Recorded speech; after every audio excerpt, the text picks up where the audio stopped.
अजीज तलबा व तालिबात, अस्सलाम वालेकुम। उर्दू लाजमी SSC 1 और 2 के सफ़ा पर मैं साइमा जावेद आप सबको खुश आमदीद कहती हूँ। नए आने वाले तलबा व तालिबात को बताती चलूँ कि इस चैनल पर जमायत नहम व दहम के उर्दू निसाब पर मबनी वीडियोस शेयर की जाती हैं जो आपके बोर्ड इम्तहानात की तैयारी के लिए आपकी भरपूर मुआवनत करेंगी। आज की वीडियो में जमायत नहम की गज़ल नंबर 2 का हिस्सा 2 पढ़ाया जाएगा। पहले हिस्से में पहली वीडियो में आपको पहले 3 अशार का मफहूम और तशरीह समझा दी गई थी, मुश्किल अल्फाज के मानी भी समझा दिए गए थे। तो आज हम शेर नंबर 4, 5, 6 और 7 पढ़ेंगे। ठीक है, तो शेर नंबर 4 से शुरू करते हैं। रही सब्ज बेफिक्र किश्ते सुखन, न जोता किया मैं न बोया किया। अब किश्ते सुखन शायरी की खेती, जोता किया हल चलाया, बोया बीज डाला या बीज लगाया। यहाँ पे इस शेर का मफहूम ये है कि मेरी शायरी की फसल हमेशा हरी भरी रही, हालांकि ना तो मैंने हल चलाया और ना ही मैंने बीज बोया। अब यहाँ पे शायर जो है एक दफा फिर अपनी खुदादाद सलाहियतों का जिक्र करता है। खुदादाद सलाहियतें वो सलाहियतें होती हैं जो आपको खुदा की तरफ से मिलती हैं, जो खुदा आपको दे के भेजता है। तो पैदाइशी तौर पे आप में अल्लाह ताला डाल देता है। वो कहते हैं कि किसान जो है जब अपनी यहाँ पे वो सबसे पहले तो वो अपनी शायरी को खेती करार देते हैं। ठीक है, और फिर वो कहते हैं कि किसान को बहुत जतन करने पड़ते हैं। वो जमीन को पहले नरम करता है, फिर उसमें बीज बोता है, फिर खाद डालता है, फिर पानी देता है और इसके बाद फिर लंबा अरसा इंतजार करने के बाद उसको अपनी खेती से अनाज हासिल होता है। लेकिन मेरे साथ ऐसा कुछ नहीं है। मेरी सोच की जमीन हमेशा जरखेज रहती है, मुझे इसमें कोई मेहनत नहीं करनी पड़ती क्योंकि मुझ पर अल्लाह का खास करम है। मेरे ख्यालात जो हैं वो खुद ब खुद अशार के सांचे में ढलते रहते हैं।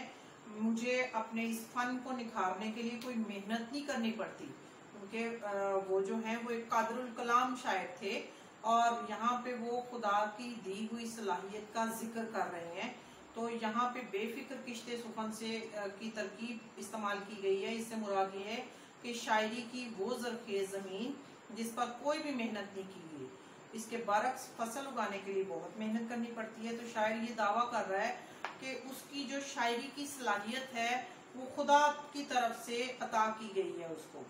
ठीक है, तो इससे रेलेवेंट आप शेर लिख सकते हैं। इस तशरीह में आते हैं गैब से मज़ामी ख्याल में, गालिब सुरीरे खामान नवाए सरोश है। गालिब का शेर है, ये आप इसकी तशरीह में ऐड कर सकते हैं। शेर नंबर 5 की तरफ आते हैं। ब्राह्मण को बातों की हसरत रही, खुदा ने बुतों को ना गोया किया। अब ब्राह्मण आप सबको पता होगा कि हिंदुओं की जो सबसे ऊंची जात है उसको ब्राह्मण कहते हैं। हसरत क्या होती है? पूरी ना होने वाली ख्वाहिश। बुत क्या होते हैं? मुजस्मे। और गोया किया मतलब उनको जुबान नहीं अता की। अब इसका मफहूम ये है इस शेर का कि जो बुतों को पूजने वाले हैं उनको हमेशा ये हसरत रहती है कि वो अपने खुदाओं से बातें करें, लेकिन खुदा ने तो बुतों को बोलने की ताकत ही नहीं दी, बुत तो बोल नहीं सकते। अब इसकी तशरीह ये है कि ब्राह्मण जो है वो हिंदुओं की सबसे ऊंची जात है और जो कि मजहबी अमूर सर अंजाम देती है। ब्राह्मण जो है हिंदू, हमें पता है कि हिंदू जो है वो बुतों के पुजारी होते हैं और सारी उम्र हाथ से तराशे हुए बुतों की प्रस्तिश करते हैं, पूजा करते हैं। अब जब तमाम उम्र उन बुतों की पूजा करते हैं तो उन बुतों की पूजा करते करते उन्हें उन बुतों से इश्क हो जाता है।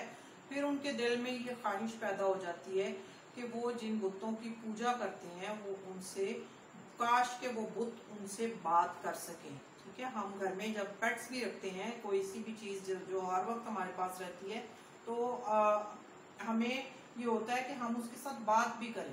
ठीक है, तो ब्राह्मण के दिल में भी ये ख्वाहिश पैदा होती है कि वो जिस बुत के साथ इतना ज्यादा वक्त गुजारता है, काश के वो बुत उसके साथ बात कर सकता। लेकिन ये तो हमें पता है कि खुदा ने तो बुतों को बोलने की सलाहियत ही नहीं दी। पत्थर तो पत्थर ही होते हैं और बुत तो पत्थर से बने हुए होते हैं, तो उनको बोलना कहाँ से आएगा। तो इस शेर में शायर ने ब्राह्मण और बुत दो इस्तारे इस्तेमाल किए हैं, आशिक के लिए ब्राह्मण और महबूब के लिए बुत। क्योंकि आशिक को हमेशा ये हसरत रहती है कि वो अपने महबूब से बातें करें, लेकिन महबूब जो है वो मगरूर होता है, तो महबूब को उसने बुत कह दिया है। ठीक है, वो कहता है कि बुत भी, ये जो मेरा महबूब है वो भी बुतों की तरह पत्थर का ही है। ठीक है, तो हम मूव करते हैं शेर नंबर 6 की तरफ। मजा गम के खाने का जिसको पड़ा वो अश्कों से हाथ अपना धोया किया। अब वो इसका मफहूम ये है कि जिसको गम की लज्जत से आगाही मिल गई वो आंसुओं को खो देता है। अब यहाँ पे इस शेर में शायद ये कहना चाहते हैं कि जिंदगी और गम लाजिम और मलजूम हैं। शायरी में गम और इस निस्बत से आंसुओं को बड़ी अहमियत हासिल है। अब शायर हजरात क्योंकि ज़्यादा सेंसिटिव होते हैं, ज़्यादा हसास होते हैं, इसलिए वो इन कैफियत को ज़रा ज़्यादा महसूस करते हैं आम लोगों से। इस शेर में शायर ने बड़े खूबसूरत अंदाज में 2 मुहावरे इस्तेमाल किए हैं, गम खाना और अश्कों से हाथ धोना। इस शेर में शायर जो है वो अफाकी मौजू बयान करते हैं, कहते हैं कि ज़िंदगी जो है वो खुशी और गम का मुरक्कब है, हमें इन दोनों की अहमियत से वाकिफ होना चाहिए।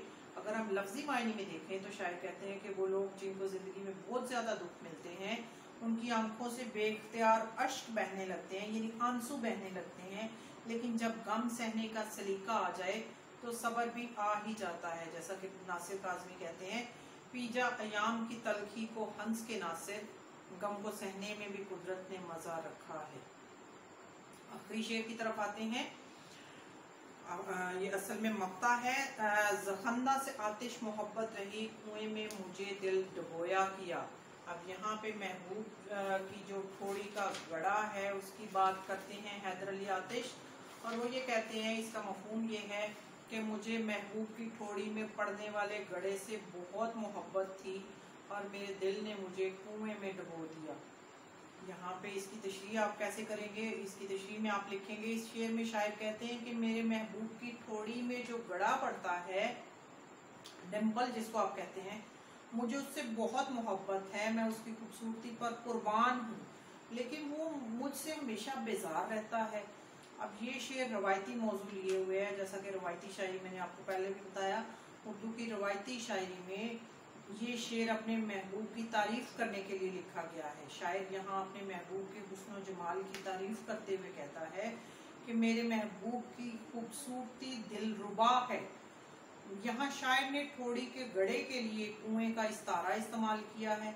शायर के कहने का मतलब ये है कि वो महबूब के इश्क में पूरी तरह डूब चुका है और वो चाहता है कि वो उसके साथ बैठे, उसके साथ बातें करे और वो महबूब की ठोड़ी का गड़ा देखता रहे। अजीज तलबा और तालिबात, उम्मीद करती हूँ कि आपको गजल नंबर 2 की समझ आ गई होगी। अगली वीडियो में एक नए उन्वान के साथ हाजिर होंगी। तब तक के लिए खुदा हाफिज।